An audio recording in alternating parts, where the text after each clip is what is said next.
చక్కగా మాట్లాడుతూ ప్రతి ఒక్క ప్రవక్తని, ప్రతి ఒక్క సాయకుని, ప్రతి ఒక్క వ్యక్తిని, ప్రతి ఒక్క అన్యుడిని, ప్రతి ఒక్క రాజుని అందరినీ కూడా ఇర్మియా కొరకు ఎంత చక్కగా సహాయానికి పంపుతుండు. ఈరోజు మనము ఈ యొక్క న్యాయాధిపతి గురించి నేర్చుకుందాం. దేవుడికి మహిమ కలుగుగాక. ఇర్మియా గురించి సొంత ప్రజలకి తెలవలేదట. ఇర్మియా గురించి ఆయన ప్రవక్త అని సొంత వాళ్ళే ధృవీకరించారు. సొంత వాళ్ళే మాకు వద్దనుకోరు. మాకు వద్దు, ప్రవక్త అయినా పర్వాలేదు, ఎవరైనా పర్వాలేదు, మాకు ఇర్మియా వద్దు, ఇర్మియా అవసరం లేదు, మాకు ఇర్మియా చేస్తున్న సేవలు మాకు నచ్చట్లేదు, ఇర్మియా బోధ మాకు నచ్చట్లేదు, ఇర్మియా వాక్యం చెప్తున్న తీరు తెన్నులు మాకు నచ్చట్లేదు. ఎందుకంటే వాక్యంలో నవ్వులు, గిరిగింతలు కదా, వాళ్ళు సంతోషపరిచే విధంగా ఉంటేనే వాక్యాన్ని కొంచెం కఠినంగా, కొంచెం గట్టిగా చెప్తే మాత్రం ఏమంటారు?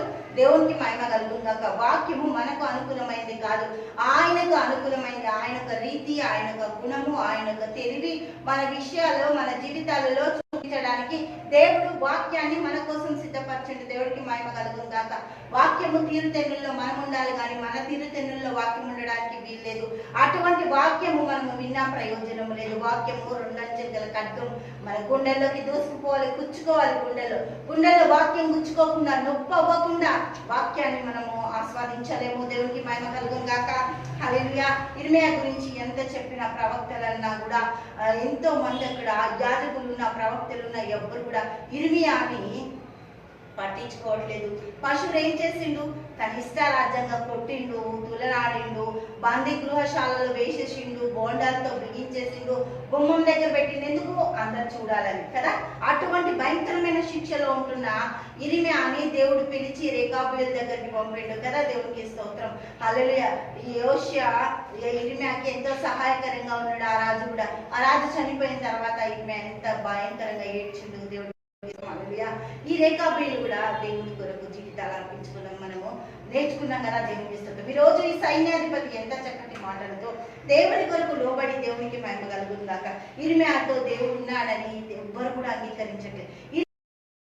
ప్రవక్త అని ఎవ్వరు నచ్చట్లేదు. దేవునికి స్తోత్రం. హల్లెలూయా.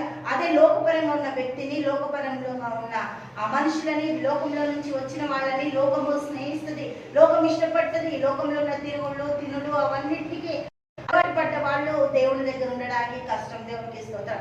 దేవుని యొక్క ప్రజలు దేవునితో నడవాలని దేవుడు ఇర్మియాని ఎంత చక్కటి బాటలో నడిపిస్తున్నా, వాళ్ళకి అబద్ధ ప్రవక్తలు, అబద్ధ యాజకులు, అందరు అబద్ధికులే, కానీ ఇర్మియాని ఎంతో అదంతా కూడా మనం చూస్తున్నాం కదా. దేవునికి మహిమ కలుగుగాక.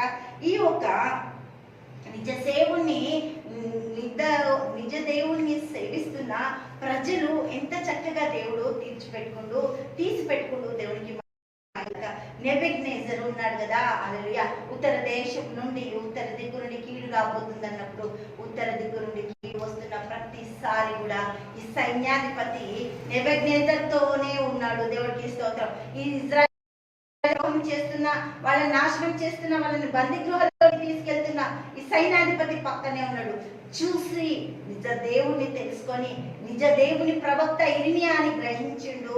దేవునికి మహిమ కలుగుగాక. నెబుజర్దాన్. హల్లెలూయా. ఈ నెబుజర్దాన్ దేవుడి కొరకు పనిచేసిండు. హల్లెలూయా. దేవునికి స్తోత్రం.